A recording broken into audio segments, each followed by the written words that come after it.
Welcome back to Harbour Unboxed for part 3 of the February Q&A series. We've had so much fun talking about GPUs and how exciting and awesome they are right now, how great the GeForce 50 series is, and how Radeon's definitely going to come out with some awesome GPUs soon.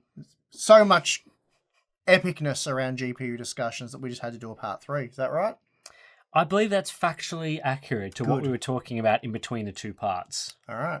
But Before we do, today's sponsor spot is brought to you by Signal RGB, a free application that controls and syncs RGB devices from over 100 brands of hardware, including Corsair, Razer, and Logitech, just to name a few. The user-friendly software offers access to various presets and lighting options via a clean, easy-to-use interface that even provides the ability to replicate your setup in 2D form on screen. We love the uncapped creative freedom, and this is why we not only recommend it, but also use it ourselves and have done so for years. So if you'd also like to try out Signal RGB for yourself, please click the link in the video description.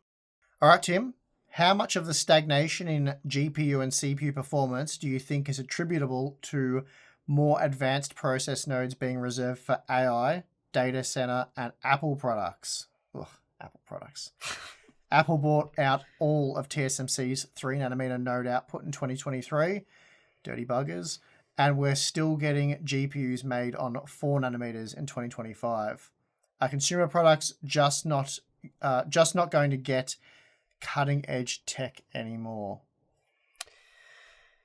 Yeah, I mean, it's a difficult one, right? Because right now you would say maybe some of the stagnation into why we're still in TSMC 4nm/5nm for this generation is because the leading edge stuff is being used for flagship stuff like AI products and servers and whatnot.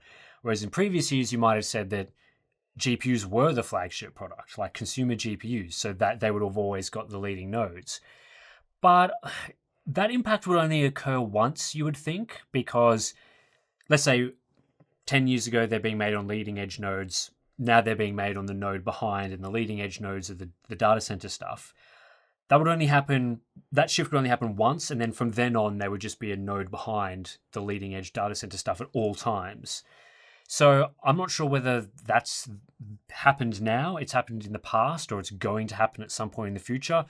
I'm not sure, but it does seem that when TSMC or the node manufacturers announce the new nodes, that it does take several years before you see the GPUs being made on them, and even CPUs. Usually the first run of things is either the tiny little mobile device silicon, like the Apple stuff that was referenced in the question, because yields are usually at the lowest, so you want to get, small silicon works pretty well. And then for the data center stuff where they can afford to make a huge die, and it doesn't really matter about the yields because they sell them for $10,000 or whatever. So it seems like it is going a little bit that way, but that doesn't mean that there should be stagnation, because eventually it would just get into a cadence where all GPUs are a node behind at all times, and then you just wait for the node to get old, and then you would use it then. So, that wouldn't mean stagnation. It just means it's a little bit more delayed. But potentially, over the last few years, there has been a period where they've shifted from leading edge to node behind. So, like I said, I'm not really sure whether that's exactly the reason why Blackwell is on TSMC 4nm, but that's a potential factor. The other potential factor, of course, is just the price of the nodes. So nodes have increased significantly, like wafer costs have gone up from a few $1,000s to now being almost $20,000 US per wafer.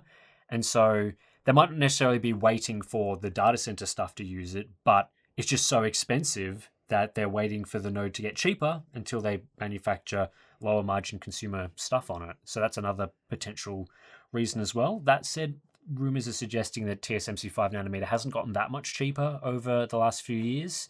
So again, it's kind of a monopoly, isn't it? Those sorts of things. TSMC, well, it's a double monopoly because TSMC kind of has a monopoly for leading edge, and then ASML, who makes the hardware for TSMC, is a monopoly.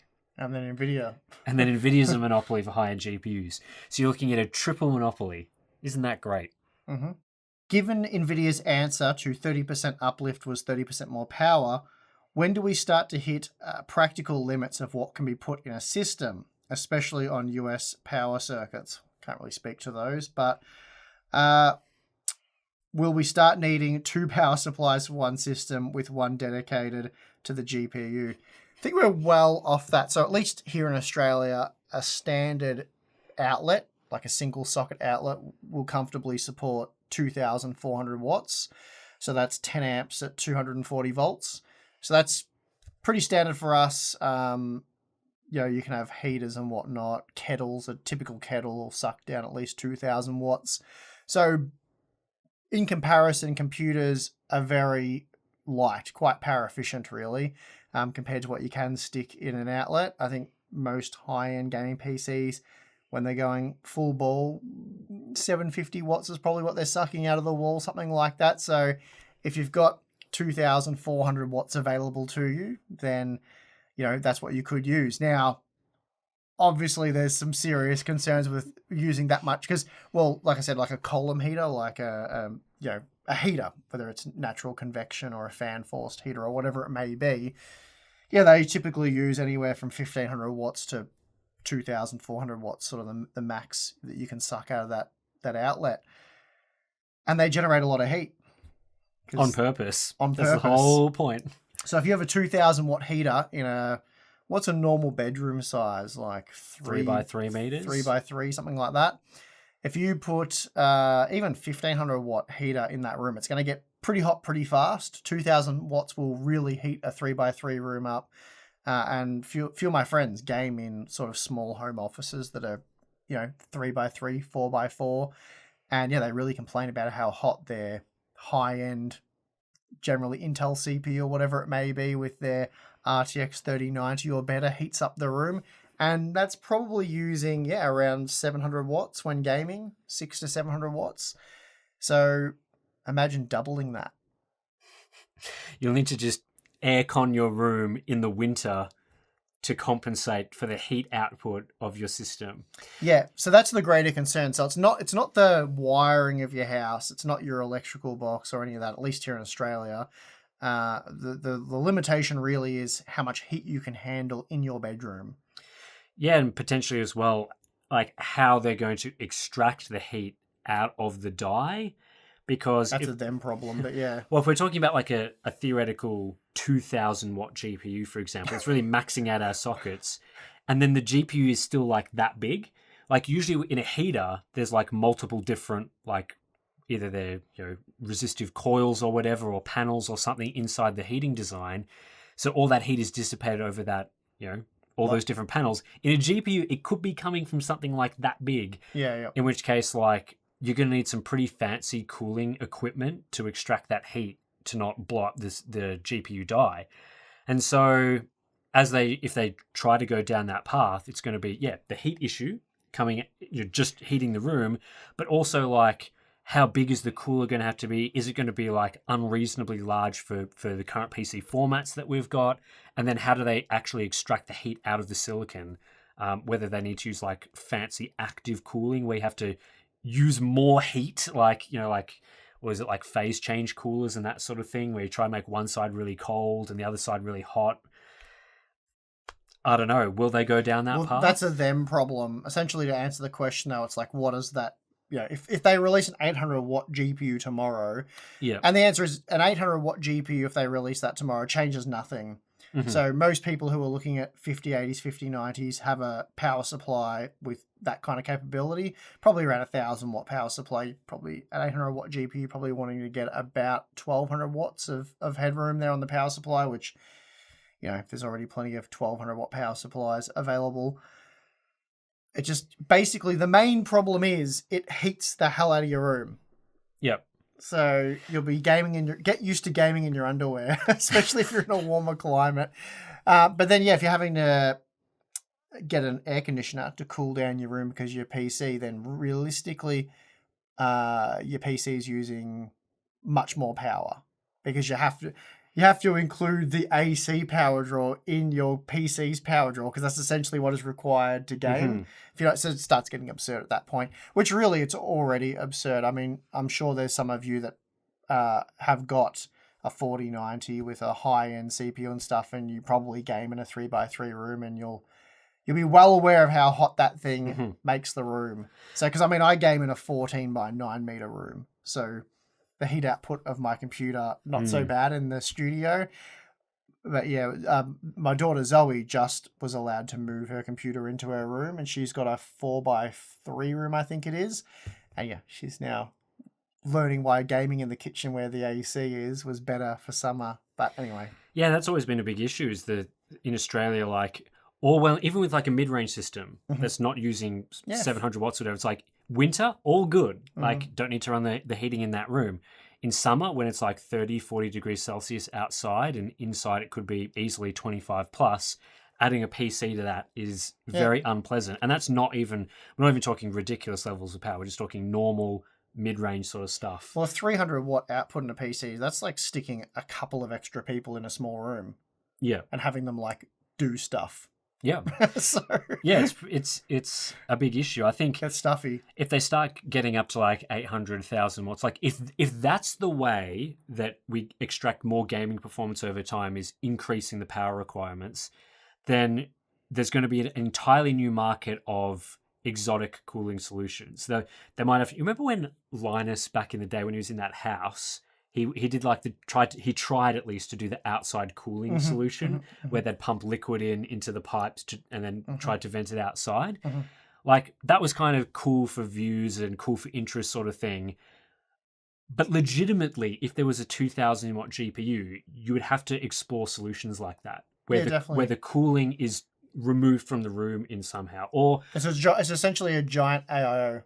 Yeah, or alternatively, like it would hook into your central heating in your house. Like I know it sounds ridiculous, right? But if you've got a 2000 watt gaming system and you could heat your house with that in the winter, and some company made up some solution where you could do that, it would make a lot of sense. It'd be wild. It's like everyone starts getting cold in the house. It's like, all right, I've got to go play Call of Duty to warm everyone up. Or we just leave it doing like a time spy thing. Yeah, yeah. It's like, why is the heater not working? Oh, time spy crashed.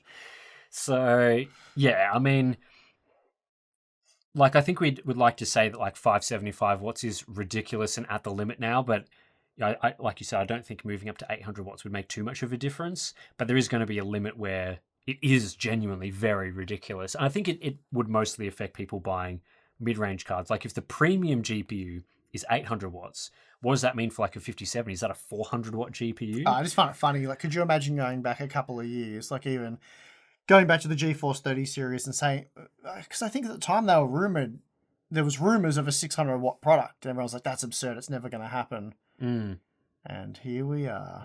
And Nvidia managed to do it with a 2-slot cooler that isn't really absurdly loud. No, so it's a really good cooler. That's quite impressive. But yeah, I mean, scaling is kind of an issue, isn't it?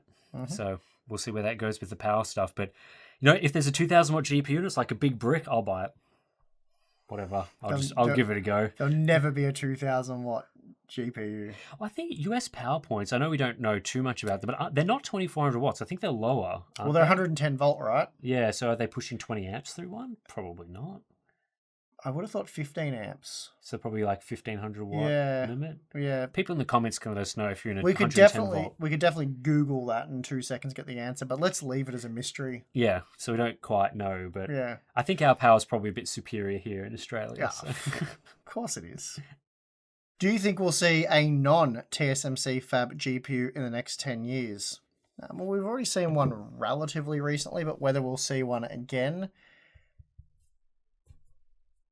it's a total shot in the dark. Maybe, I don't know. It doesn't really matter what I say here, yes or no. It's like, well, we'll have to wait and see. I guess what's the probability that we'll see someone else manufacture a GPU? Like, yeah, I don't know. Because obviously Intel would like to get work to a point where they would be manufacturing their own GPUs, right? Yeah, I would say so. I think it depends. Like, Nvidia's probably still going to be shooting for the fastest product, in which case going to a competitor to TSMC that maybe doesn't have quite the same node performance might mean they can't really achieve too much of a gain. Like if Nvidia, for example, was looking at the next gen after Blackwell and they want more performance and they know TSMC is going to give them some sort of node shrink advantage, performance per watt gains, that sort of thing, But then if they move to Samsung, maybe Samsung's best node is only equivalent to TSMC 5 nanometer. I don't actually know whether that's true or not, but let's just say theoretically that's the case. Then they would kind of be trading off top tier performance for maybe a price advantage from moving to Samsung or someone else. And I just don't see Nvidia as a company making that choice. I think they'll still go for the most premium, fastest, highest performance node that they can get, which is probably TSMC. I guess the question is like, should another brand that's maybe more targeting like a mid-range product, like an Intel or AMD, probably AMD, because it seems like Intel needs as much of TSMC 5 nanometer as they can get to make their products competitive. Maybe AMD could move to a different node and maybe sacrifice a bit of power or something to make the dies cheaper, better margins, make them more cost effective. But the fact that at least Nvidia did choose at one point recently to use Samsung 8 nanometer suggests that they're not just wedded to TSMC. Mm-hmm. They will pick and choose based on the pricing availability and that sort of thing. So I wouldn't rule it out. I think with most companies wanting the best of the best, the leading edge stuff, they want their products to be as competitive as they can. TSMC would need to be like disgustingly expensive to justify other options. Or maybe Samsung will come out and be like, our node's super cheap, or maybe a future Intel node could do the same. So, yeah. Can those with a 5800X3D/5700X2D skip AM5 for max graphics, high-resolution gaming, and esports titles? It depends. Well, the CPUs you just named are basically a Ryzen 5 7600, Ryzen 7 7700 at the top end. So you're talking about first generation AM5 sort of entry-level performance, which is still perfectly acceptable today. Yep, I think that's fine to say. It depends on what GPU you're going with, but I mean, if you're buying a really expensive GPU, then upgrading your platforms, it's a negligible cost investment. Oh, you're going to get roasted in the comments for that, but sure. What do you mean? Why? Well, even with the $2,000 GPU, it's still going to cost you, to get a 9800X3D platform? It's still going to cost you like $700 US, probably. The CPU's $500, good motherboard, memory. Yeah, I stand by what I said. Okay. So you don't have to get 9800X3D. But anyway, if you've already got those CPUs, I guess where you're coming from with this one is if you're going to upgrade to AM5, you really have to get like a 7800X3D at minimum, or ideally probably a 9800X3D at this point in time, which, as Tim just pointed out, is quite a big investment. So, yeah, really no point doing that at this. You'd essentially want to get 7800X3D like performance uplift at the $200-ish price point for the CPU, because then you've got the motherboard and the DDR5 memory on top of that. So big investment, and I can see why a lot of you guys, which is why we've said if you're already on AM4, the best upgrade is one of those X3D CPUs. But if you're starting from scratch, you might as well just buy an AM5 motherboard with DDR5 memory and a Ryzen 5 7500F or something like that. Yeah, esports titles, again, it depends on what frame rate you're shooting for, and because with esports titles, you're probably going to be more CPU limited, which is why in that specific use case, you'd probably be more likely to upgrade to a newer platform and spend all that money on the CPU side of things because the GPU is less important. So anyway, a few factors to consider there, but I think generally speaking, you would probably skip AM5, at least what we've seen from AM5 to this point in time. Yeah. Well, when was the 5800X3D released? Was it 2020 or 2021? It was about a year before AM5's introduction, I believe. Right. So it's not unusual that processor is still very, very capable today. Like 4 or 5 years later, generally the CPU will still be pretty usable most of the time, especially these days with the gains that we're getting. So yes, not a surprise really. Yep. When DLSS was launched on the 20 series cards, it was terrible and didn't live up to the marketing Nvidia created. Now DLSS is almost an indispensable technology. With your current understanding of the technology, do you think multi-frame gen or similar AI tech could get to the point where it matches or exceeds the marketing from Nvidia? If they could generate real frames with no latency and no visual artifacts, I really wouldn't care if it was made with rasterization or AI. I mean, it's an interesting question. I think that the reason why they were able to do it more easily with DLSS, the original DLSS, is that the only real issue with DLSS to begin with was the image quality. Like, it was really, DLSS was doing two things: improving your performance at little to no cost to visual quality, or even Nvidia had claimed like better image quality. So original DLSS absolutely improved performance. That was no doubt. That aspect of it worked. It just, the visual quality aspect was worse than other ways you could have improved performance.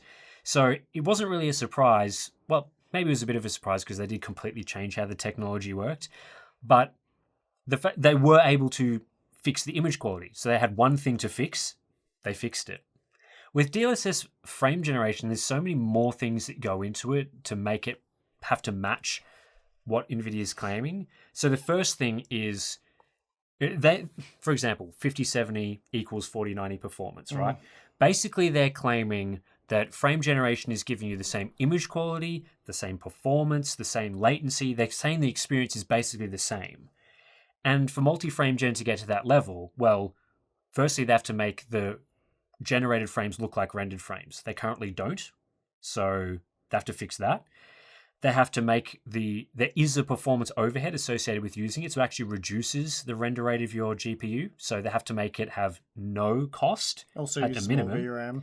It uses more VRAM, though they've claimed to have improved that a little bit with at least single frame gen.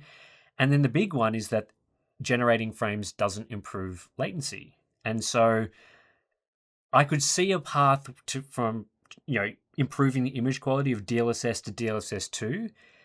The way multi-frame generation works, I mean, they basically would have to do another DLSS 2, completely change the way it works to make it so that it improves latency. Because interpolation technology will never improve latency. It's just the way that the technology works. It's always relying on a frame that's already been rendered. So the latency will always be worse than just immediately showing you that already rendered frame. That's just inherent to how the tech works. So, I mean, theoretically, they could use technology like extrapolation, which some people in our Discord have been talking about recently, where essentially instead of requiring that next rendered frame to do some stuff in the middle, the game is kind of guessing what you're going to be doing next. Or alternatively, with Reflex 2, they're using frame warping, which I don't know whether that counts as extrapolation. But basically, with frame warping, they render a frame and then very quickly sample your next mouse movement and adjust that frame to be more in line with the input that you've done, which reduces latency theoretically. But even the issue with frame warping is things like it can adjust the frame and lower latency based on your mouse movements to move the camera. But what if you're taking an action in the game, like shooting your gun, jumping, moving forwards or backwards? Those inputs are potentially not going to be able to be put into that sort of algorithm, at least easily. Like, pretty easy to just warp a camera to what you want to do, but how do you change a frame that, suddenly you've shot a gun when previously it's rendered the game to not have the gun shot? I don't know. That seems like a much more complicated solution. So I wouldn't say they would never be able to solve that, because maybe they can, but there's so many different things that they need to fix there. So many different angles. And I think the easiest way for them to improve the tech at the moment will just be improve the image quality and reduce the overhead. If they can get it down to being no real performance penalty in terms of the render rate of the game with no real impact to image quality, then it's kind of like, what's the cost of enabling it? You're going to get the same latency as not using it, but then there's really no other downsides. You may as well enable it, is how I would look at it. And then they can solve the latency thing in the future. But yeah, getting it to the point where it matches their marketing seems very difficult. So we'll wait and see what they can do with that, I guess. Mm-hmm. All right, Tim, are you ready for this one? I am so ready. How much should we believe GPU MSRPs? Not at all. No. So I've got nothing to add to that. Apart from the fact that for reviews, obviously we still provide MSRP data because that's the claimed, suggested retail price. And then we look at actual retail pricing and that gets updated as we go on. But even now, gauging how accurate an MSRP for like a 5080 is really difficult to do because, as we've seen countless times in the past, the GPUs really have to be on sale for multiple weeks, if not a month or so, before supply and demand sorts itself out and we actually see where these things where the dust settles But yeah. Yeah, it's pretty hard to predict whether a GPU MSRP, whether things are going to be shooting up, as in like demand significantly outstrips supply, and so the card just never reaches the MSRP, or whether it goes the other direction. Because with plenty of 40 series models, for example, were very much MSRP cards, and even at times trended downwards in price, especially like AMD Radeon models. The MSRP was the MSRP for like a month, and then they're suddenly cutting the price. So there's kind of multiple ways to think of it, right? Like you can believe it, but like which way are we talking? But a very common path is a little bump in the MSRP or the actual retail price around the launch because there's no supply. And then within a month or two, generally it will settle to the MSRP. That's historically what's happened, but it's you just can't predict it at this point. So yeah, wait and see. I have analysed historical GPU data from TPU's GPU database and found that on average the performance improvement from one generation to the next has been around 37% across all generations and tiers, and around 31% if you exclude the outlier of each generation. Okay, pretty good data. Good job collecting all that stuff. I'm just going to, purposes of this question, we're just going to assume that you've done a good job of that and it's all true. The only exceptions have been the GTX 10 and RTX 20 and 30 series, which saw a performance increase compared to average that was greater by double digits. Based on that, do you think these greater than average performance increases for these generations were outliers, and gamers should expect to see more traditional 15 to 30% performance increases with the coming generations? I'm just thinking this one through. So there's more to it than just the performance uplift. The performance uplift is probably relevant for those who have the generation before and are looking at upgrading already, whereas we've seen, realistically, you're probably looking at waiting a couple of generations these days. So the performance uplift is one component. I think the other one is the price. So has the price actually increased? Has it remained the same? Has it decreased? Yeah. So a recent example would be the 7800 XT. That came in cheaper than the 6800 XT. Performance was about the same. I think it was like an overclocked 6800 XT, essentially. But they reduced the price, which made it quite a bit better value. Now, that means for 6800 XT owners, the 7800 XT is kind of useless. But there was almost a changing of names there. So if you came from a generation behind like a 5700 XT, then the 7800 XT would be a huge upgrade. So I think you paid $650 for a 6800 XT. Yep. Which ended up being similar to the price of the 7900 XT once it was discounted. So 6800 XT owners would actually look at buying a 7900 XT. And you're getting a bit more VRAM there and better performance overall. So if you look at that particular generation, for example, which parts are competing or which parts are offering the performance uplift basically change in name. But yeah, there's the performance aspect and then there's the price aspect. So it's really like we look at the cost per frame improvement generation on generation. It's the value that matters the most, right? Because we could go back to the days where we have dual GPUs or triple GPUs. Maybe they'll add 4 GPUs to, and then the performance increase may be massive, but then they'll be charging you $10,000 for it. It's like not that much of an improvement. So yeah, the value is the thing that I think has really been limiting the appeal of some of the more recent generations. And it does swing widely depending on the generation. Yeah, we've seen a generation that's 30% faster, but then 30% more expensive, or a generation that's 30% faster, but 10% cheaper. So those sort of things have occurred throughout the course of history, and it results in a very different reception to that generation. Yep. Yeah. So I think it will be harder to, extract huge performance numbers from upcoming generations, as it's more difficult to. New process technology takes a longer amount of time to get to the market, and then on top of that, like how much further can you go for die sizes, power, that sort of thing. So all of those things are going to limit generation on generation performance gains. But yeah, like I don't see any reason why with future technologies you could get a better generation than this one, because the value from a 5090 perspective was pretty much non-existent. Like the value increase relative to a 4090 is like zero, close to zero. Very close to. I guess there's value in the sense that someone that has a lot of disposable income and wants to spend on a GPU probably isn't going to notice the difference between $1,600 and $2,000 too much. So the value is still a 25% increase in that sense. But we're talking about the strict metrics, like the cost per frame and that sort of thing. So yeah, hopefully with node shrinks and that sort of thing, we will be able to see 15 to 30% gains, as you've said, without the associated cost increase as well. But that's just hypothetical at this point because the last two generations have been pretty disappointing, and I certainly wouldn't be betting on that happening based on what we've seen over the last two gens. So, yeah. All right, Tim, that's it. So when we reconvene for the Q&A series, we're going to have more GeForce 50 series GPUs and, crucially, some Radeon competition. Maybe. Probably. Depending on when we do the next Q&A. Well, let's aim for the... When AMD launches their cards on March 30th or 31st or whatever. Yeah, okay. Well, we'll have to time the Q&A series around that. Hopefully, we'll have something exciting to talk about. Fingers crossed. Yeah. Yeah. And on that note, I'm going to keep my fingers crossed and wrap this video up. Yep. So we have the join button, Patreon, all that stuff if you want to become a Hardware Unboxed member. Well, we've got Discord, behind the scenes content, Q&A stuff, live streams. Yep. Discord, Q&A stuff. Trying to upsell it. Anyway, I'm your host, Steve. I'm your host, Tim. See you next time.